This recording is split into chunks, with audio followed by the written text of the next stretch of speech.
Bonjour les amis et bienvenue dans ce nouvel épisode de TOW. Je suis très heureux de vous retrouver. Un épisode spécial pour les 1000 abonnés de la chaîne. Un grand merci à vous. Allez, c'est parti.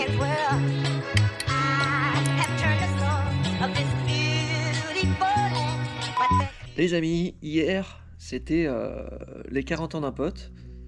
Je vous avouerai que ce matin c'est compliqué. Le café est mon sauveur aujourd'hui. Faut quand même se rendre compte que donc hier soir il y a eu 19 litres de Suze qui ont été bu. Je crois que le chiffre d'affaires de Suze annuel vient de doubler, juste avec cette soirée. On a les copains qu'on mérite. Donc comme vous avez vu dans le titre, on est sur quelque chose d'assez original, une petite FAQ et un petit concours qui va bien en fin de vidéo. Alors dans les questions qui sont revenues, un truc tout con, on m'a demandé comment je m'appelais et où est-ce que j'étais. Et c'est vrai que j'ai pas souvenir de l'avoir dit en vidéo. Je m'appelle Fabien, enchanté. Et vous? Après, moi j'habite en pleine campagne dans les Deux-Sèvres, donc dans l'ouest de la France. Alors autre question, est-ce que j'ai d'autres projets niveau automobile et tout? Prochain achat voiture, qu'est-ce que c'est, etc. Pour l'instant, j'ai pas de projet précis. Après, est-ce que dans l'absolu, oui, il y a d'autres caisses que je voudrais? Oui, forcément. Je pense que j'arriverai jamais au bout à me dire ça y est, j'ai fini, parce qu'il y aura forcément d'autres choses qui vont me tenter. Hein. Il y a des projets que je qualifierais d'irréalisables, parce qu'on est sur des budgets impossibles. Là, comme ça, je dirais une 288 GTO, par exemple, qui pour moi est la plus belle Ferrari qui existe. Là, on est sur des budgets que je pourrais jamais me permettre. Après, des caisses sympas que j'aimerais bien, où ça reste réalisable. Il y a une Jap qui me tente très bien. C'est une RX7 FD. Quand tu l'achètes, c'est un nid à problème, tu le sais. Mais juste pour le bruit du rotatif. C'est magnifique, je trouve ça magnifique. Une petite ligne pour le libérer un peu et rien de plus. Et c'est fantastique. Mais par contre, oui, c'est une caisse, c'est un nid à problème, tu le sais. Après, une autre caisse qui me tend très bien, et ça un jour, oui, j'en aurai une 911. Une 911, une ancienne, années 80 et tout. J'ai vraiment un problème avec les années 80. Les gros pare-chocs plastiques, accordéon et tout, je trouve ça magnifique. Sans aileron, pour conserver la ligne de la 911. Après, je m'en fous que ce soit un gros moteur ou quoi, mais bon, dans l'idéal, une 3 litres 2 avec boîte G50, ce serait très bien. Mais si c'est un plus petit moteur, je m'en fous. C'est juste pour avoir le flat 6. Donc c'est vrai qu'aujourd'hui, quand on t'annonce que ça fait 200 chevaux, c'est ridicule et tout. C'est vraiment pas une question de performance, c'est vraiment juste pour avoir le flat 6. Le bruit du flat 6. On en revient au même truc que la RX7, c'est juste le bruit, quoi. Le plaisir. Le plaisir du bruit quand tu mets pied-tôle. On m'a posé la question si j'allais réorganiser des petits meetings comme je faisais. Ça remonte à plusieurs années. Hein. Peut-être pas 10 ans, mais 6-7 ans, je crois, la dernière édition. Et c'est vrai que j'organisais des petits meetings une fois à l'année. Les premières éditions, c'était même retrouvé dans mon ancien garage. Donc le garage rempli de cox et de combis, c'était vraiment cool.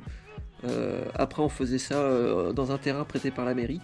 J'ai arrêté d'en faire parce que c'est un peu d'organisation quand même. De la paperasse, des rendez-vous à la mairie, etc. Voilà, 2-3 courriers à envoyer et tout. Et c'est vrai que j'ai arrêté de le faire. C'est vrai qu'on m'a demandé plusieurs fois si je le referais.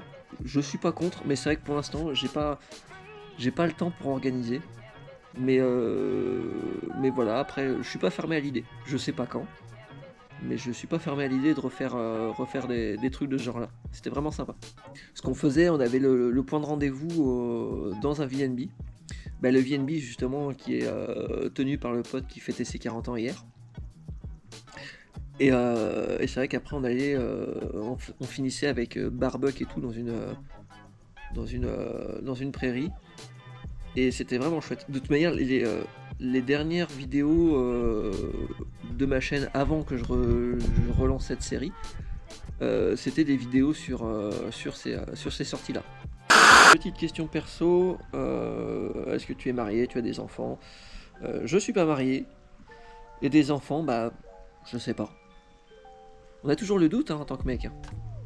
Donc vous avez été plusieurs à me poser cette question, à savoir où est-ce que je trouvais l'argent pour acheter les voitures, est-ce que je bossais, etc. Oui, je bosse, je suis imprimeur de métier.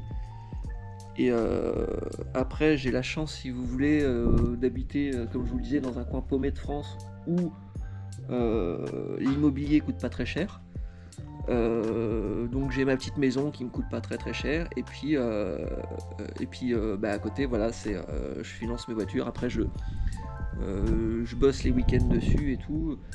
Et après, ce qu'il faut se dire, c'est que ça s'est pas fait en un clin d'œil. Ça fait 20 ans que je fais des voitures. Donc là aujourd'hui le petit cheptel que j'ai c'est 20 ans de travail quoi. J'ai commencé à 19-20 ans avec ma première coccinelle et voilà où j'en suis 20 ans plus tard quoi. Donc à chaque fois ce que je faisais, j'achetais une voiture, je bossais un peu dessus, je la revendais un peu plus cher. Et voilà, au fil des années je me suis constitué un petit cheptel comme ça. Après, on gagne pas toujours de l'argent. Il y a des voitures sur lesquelles j'ai perdu pas mal. C'est le jeu. Là où on gagne de l'argent en fait sur une voiture, c'est pas à la vente, parce qu'au final une voiture vous pouvez pas la vendre beaucoup plus cher que sa valeur. Les meilleurs coups que j'ai fait, c'est à l'achat. Quand tu te retrouves à acheter une voiture, une bouchée de pain parce qu'il y a une galère, parce que machin et tout. C'est vraiment là où on gagne des sous quoi. Au fur et à mesure des années, j'ai réussi à accumuler et tout. Mais non, il n'y a pas de. Il n'y a pas d'héritage, il n'y a pas de richesse personnelle et tout, c'est juste je bosse. Toutes mes économies passent dedans. Vous avez été aussi plusieurs à me poser des questions sur la chaîne YouTube, du pourquoi, du comment. Donc en fait, j'avais déjà une chaîne où j'avais mis plusieurs vidéos sur des sorties et tout, mais rien d'aussi régulier que ce que je fais aujourd'hui en hebdomadaire. Et j'ai eu envie de lancer le truc. Je le fais parce que j'aime beaucoup, j'aime vraiment bien, c'est vraiment cool. C'est du temps à y passer, mais c'est cool. Avec vos retours, c'est encore plus sympa. En relançant la chaîne, je savais qu'il y avait aussi le mauvais côté avec les critiques et tout. J'y ai eu droit. Donc attention, j'ai absolument rien contre les critiques constructives, mais j'ai eu le droit aux critiques gratuites. J'ai eu le droit aux menaces aussi. Ça m'a fait beaucoup rire. Et c'est vrai que si on prend les choses à cœur, faut pas faire ça. Mais voilà, moi je vous avouerai que ça me passe au-dessus. Dans la grande majorité des cas, vous kiffez, donc voilà, c'est cool. Mais oui, il faut savoir qu'il y a cette partie-là. Donc j'ai relancé ma chaîne là en début d'année. Et je m'étais fixé comme objectif un peu perso d'arriver aux 1000 abonnés en un an. On l'aura fait en 8 mois, donc c'est grave cool. C'est vraiment très cool, ça fait super plaisir. Donc pour l'instant avec YouTube je ne gagne absolument rien. On va y venir et ça fait grave plaisir. J'ai pas l'objectif de pouvoir en vivre, mais si demain je gagne rien que 50 balles par mois avec YouTube, je trouverais ça déjà énorme. Donc voilà, c'est pas le cas. Mais par contre je vous le cacherai pas, hein, le jour où la chaîne commencera à rapporter, je vous le dirai. Hein. Mais c'est vrai que si demain ça aide à financer un projet, ça fait grave plaisir. J'espère avoir répondu à toutes vos questions. Donc effectivement la FAQ c'est pas ce qu'il y a de plus original, mais je trouvais ça sympa de pouvoir échanger comme ça avec vous. En tout cas ça fait grave plaisir, je pensais vraiment pas faire les 1000 abonnés comme ça. C'est grave motivant, donc on va continuer. En prenant le camion hier, ma jauge à essence elle a décidé de prendre son indépendance. Effectivement ça empêche pas de rouler, ça c'est clair. Mais c'est quand même assez pratique pour appréhender son autonomie. J'espère que c'est juste un faux contact derrière, ce serait top. Et que ce soit pas la sonde en elle-même au niveau du réservoir à changer. Ça c'est un peu plus chiant. Parce que là, autant vous dire que l'aiguille elle est carrément rendue par là. On va peut-être se retrouver dans le compteur de gauche. Je vous avouerai que je sais même pas comment c'est branlé derrière. J'ai jamais trop touché à ça. Bah disons que j'ai jamais eu besoin. Hein. Je sens que ça va être une panne chiante, mais chiante. Je vous ennuie avec une petite panne, mais c'est pour ça que vous attendez. Hein. Bon, le moment que vous attendez tous, le petit concours. Je peux pas encore vous faire gagner de voiture, je suis désolé, peut-être qu'un jour, on verra. Mais j'avais vraiment envie de vous faire plaisir, donc voilà, il y a un petit concours qui est lancé sur Instagram, parce que sur Instagram c'est beaucoup plus simple. Donc pour tous ceux qui vont me dire oui j'ai pas Instagram, vous vous débrouillez, vous piratez l'Instagram de votre nièce, de votre soeur, de votre maman, de votre cousin, peu importe, mais vous pouvez participer. Donc bien sûr c'est un concours gratuit, rien de très original, hein, les trucs habituels, faut liker, partager, etc. Et maintenant on va passer au cadeau. Pour le concours, je vous fais gagner 2 ensembles Playmobil.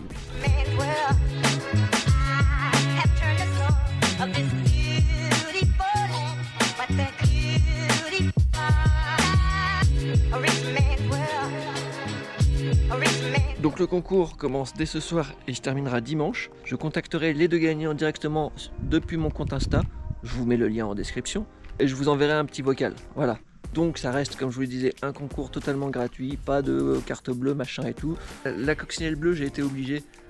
Ça a été ma première voiture de collection, une coccinelle bleue. J'espère que vous kiffez l'idée du concours. Moi, ça me fait grave plaisir. Le week-end prochain, vous pouvez me retrouver aux 10 ans des Affranchis. J'espère qu'on se verra là-bas. Je pense qu'on a tout dit. Faut que je vous montre un truc. J'ai réparé ma jauge à essence. Ça y est, ça remonte.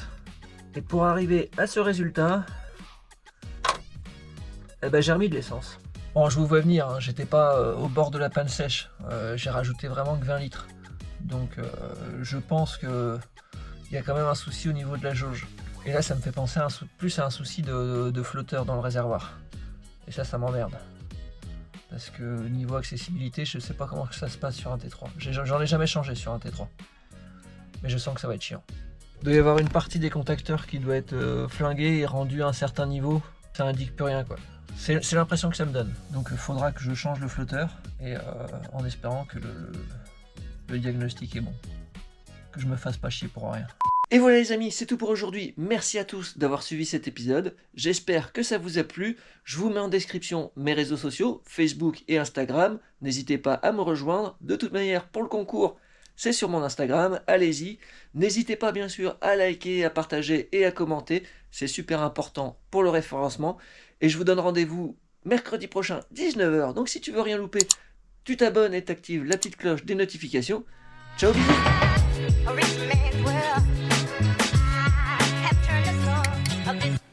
Allez, on va aller chercher le gros chien.